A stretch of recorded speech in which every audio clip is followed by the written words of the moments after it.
Ayan, buenos dias, magandang umaga, magandang araw mga amigo, mga kaibigan, mga kasangkayan, mga higala. Maraming salamat po sa inyo. Narito naman po tayo, atin pong itutuloy yung ating mga sinasabing pagbisita po sa mga bahay ng mga kapatid po natin na dumadalaw po sa ating video, sa ating live. Kasi po marami pong mga dumadalaw sa ating live na pinupuntahan ko rin po yung kanilang bahay tulad nga po ng pangako ko sa inyo na bibisitahin ko rin po sila. Kaya ayan po, itutuloy na po natin yung pagbibisita. Mayroon po akong ibang nabibisita pero hindi ko na po naikukwento yung kanilang video. Kasi po parang nakita ko na rin sila noon nung aking mga pagbisita. Yung mga hindi ko lang po na ikwento pa, yun na lang po ang aking kukwento. Pero sasabihin ko rin po sila kung sino man yung aking nabisita na hindi ko na naikwento yung kanilang mga video. Okay po. Ang una po nating nabisita si Iba Mix. Dumalaw po siya sa aking beach, sa aking live. Kaya dumalaw din po ako sa kanyang bahay at nanood po ako ng kanyang video, yung kanya pong ginawang chicken roll with cream po. Yung chicken sandwich po ang kanyang ginawa. At ang pangalawa po natin napuntahan si Umid Arezzo. Palagay ko po ito sa sa Afghanistan po yata kasi nung dumating po ako doon sa kanyang bahay, doon sa kanyang video na aking napanood, ang pamagat po ng kanyang video The Homeless Have a Homeland. The Homeless Have a Homeland. Wala ngang bahay pero mayroon silang sariling lupa. May homeland po sila. Tama nga po, sa Afghanistan nga po. Pero alam niyo po ba kahit wala silang bahay, sabi nga doon kasi the homeless, na masaya po sila, nagkakantahan po sila, nakapaikot po sila, nakapaikot. Karamihan po doon, mga babae doon sa mga nagkakantahan. Habang nakapaikot, nakasirkil po sila. Nakakaantig po ng damdamin yung kanilang kanta. Kasi kahit na po salitang Arabic o salitang Muslim, yung himig po ng kanilang music nakakaantig po ng damdamin. Para bang muntik pa nga ako maiyak kasi nga po masyadong mababa po yung aking luha. Saka masyado pong ayaw ko anong tawag ng taong madaling maantig yung damdamin. Ganun po kasi ako, kaya habang nakikinig po ako doon sa kanilang music sabi ko nga mamaya-maya sabi ko ay tama na kasi para maiyak pa po ako. Kaya po ang ganda po ng kanilang music, nakakaantig nga po ng puso. At ang pangalawa po natin napuntahan si Princess Priya. Si Princess Priya po mabait po ito. Sa tuwing nagla-live po ito, pinapasok ko po siya kasi talagang mabait po siya at matulungin po siya. Talagang gagantihan ka po niya kapag pinasok mo po yung kanyang mga live. Babalik po siya sa iyong kung hindi man sa live mo, sa iyong mga video, nanonood din po siya. At ang kanyang sabi nga niya doon sa video niya na aking napuntahan din, I need help. Kailangan ko need help niyo, sabi niya. Kasi mayroon po siyang sabi nga po niya, share your blessing. Mayroon po siyang tinutulungan na may sakit po. Parang may tubo nga po dito, may nakalagay ditong tubo ba, ganyan. Yun po yung kanyang tinutulungan, parang nasa ospital nga po yata yung panahon na yun. Kaya sabi niya, share your blessing. Kaya nga po sabi ko, napakabait naman pala nito ni Princess Priya. Sana po lahat po tayo ay maging ganun po. Sana, sabi nga sana all. Napakabait po ni Princess Priya. Mayroon po nga po siyang tinutulungan. Yun po, may tubo nga po dito sa lalamunan. At ang pangalawa po natin napuntahan ay si Uncle Seven po. Si Uncle Seven ay parang nasa Finland po ito May mga, alam niyo po, no, hindi pa po ako nag-YouTube. Meron po ako mga sinusubaybayan ng mga vlogger na sa Finland po. Ilan po sila, parang 4 po yata sila na sinusubaybayan namin ng misis ko. Lagi po namin silang pinapanood. Hanggang ngayon po, pinapanood po namin sila. Hindi ko na lang po muna babanggitin. Pero kung gusto niyo po, mag-comment po kayo. Sabihin niyo kung gusto niyo banggitin ko. Ibabanggitin ko po sa susunod na mga video ko. Mag-comment lang po kayo kung meron po kayong gustong, ipa-shoutout, meron kayong gustong ibabati, i-comment niyo po sa bidyong ito at, babatiin po natin ang mga gusto niyo pong ibabati.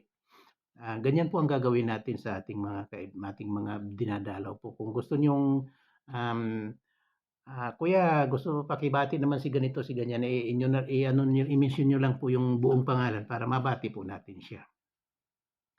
At nung dumating nga po tayo sa Finland nga, yun nga po yung binisita natin si Uncle Seven ng Finland, na ang pinapanood ko po yung na video niya, yung pong nagbibiyahe siya sa, kapal ng yelo. Pero nakakotse po siya, pero ang kapal po ng yelo ng paligid. Hindi lang naman po doon sa kanilang ganyan, marami pong lugar na akong nabisita na gano'n po. Pero napakaganda po ng lugar, napakaganda po ng lugar. Nakakatuwa po pagmasdan yung kanyang ano. Nakalagay po nga nakalagay sa kanyang video, Finland ranks world's happiest country for 7 years. Ang Finland daw po ang nakakuha ng pang-7 puwesto sa pinakamasayang bansa sa buong mundo. Pang-7 sa pinakamasayang bansa po.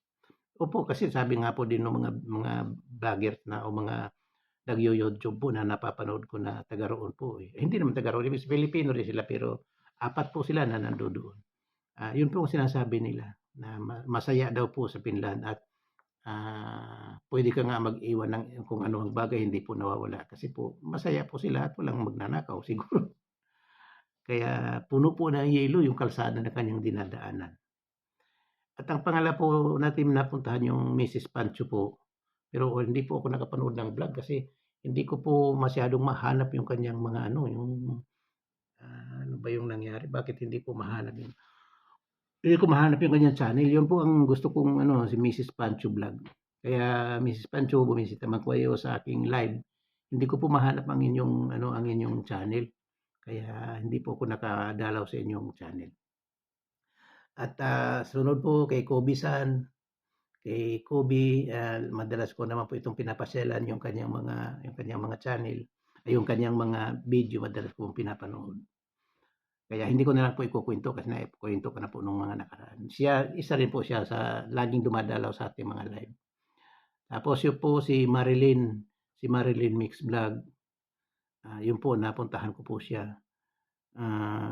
Sabi nga po niya doon sa video niya na napanood natin, hindi daw po lahat ng may pera, bongga ang kinakain.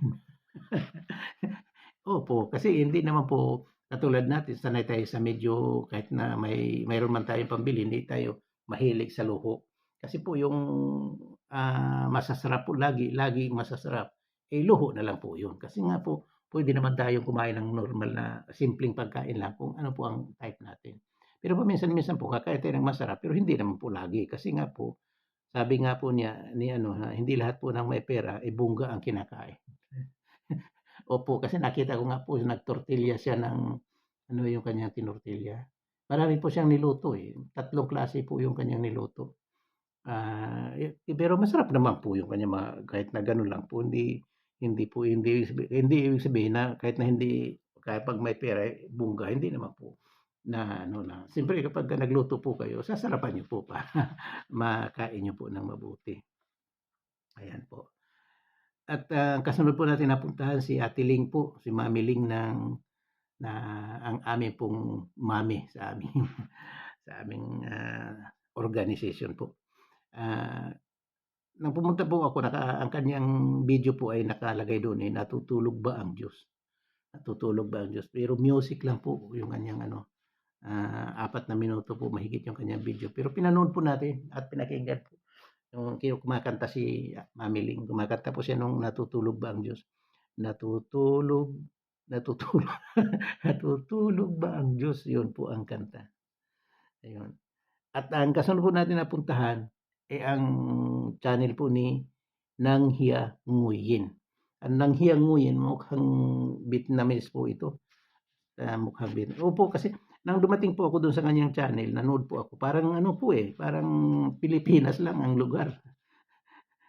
Yung mga bahay na mga simpleng bahay. Tapos sa kalye po may mga nagtitinda, sa mga bangkita, may mga nagtitinda. Parang ang mga produkto parang Pilipinas. Sabi ko parang Pilipinas to .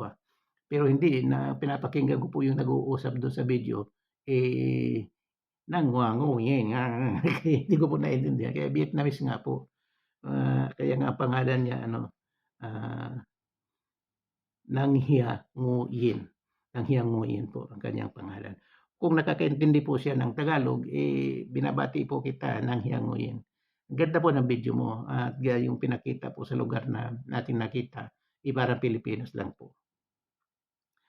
Ang kasunod po natin napuntahan, eh, si Kuya Lino po. Si Kuya Lino, eh, supportive po ito. Talagang sa tuwing nagla-live po ako, lagi po itong dumadalaw sa aming mag-asawa. Kay Tita Emmy po, naka-live si Tita Emmy, dumadalaw din po si Kuya Lino. 'Pag naka-live ako, dumadalaw din po si Kuya Lino. Kaya maraming salamat sa iyo, Kuya Lino. Dumalaw po ako sa iyong channel na ang nakita ko po yung sabi mo mag-update ka ng ano, ng mga cellphone po. Mag-update, update lang sa mga cellphone sa Hyper Panda.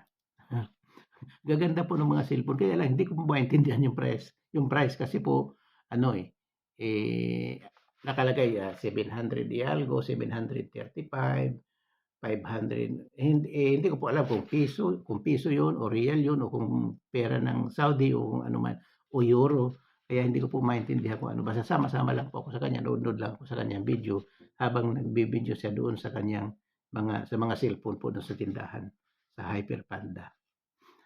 At ang kasunod po natin napuntahan si Ate Prissy TV. Ate Prissy, alam ko po na madalas po kayo dumadalaw sa ano ko sa live ko. Pero kapag dumadalaw po kayo, Ate Prissy, tulog po. Tulog po ako nung pangalawang dalaw nyo. Nakatulugan ko po kasi po alas 12:30 po nung dumalaw kayo eh. Kasi po nakalagay naman may oras po doon sa ano eh. Nakikita kung anong oras dumalaw. Alas 12:35 yata yun, mga ganun. Nakatulugan ko po yung ano, kaya hindi ko po kayo nakausap, hindi ko po kayo nadamitan. Sabi mo nga po, pangalawang punta ko na to, hindi pa ako nakadamit.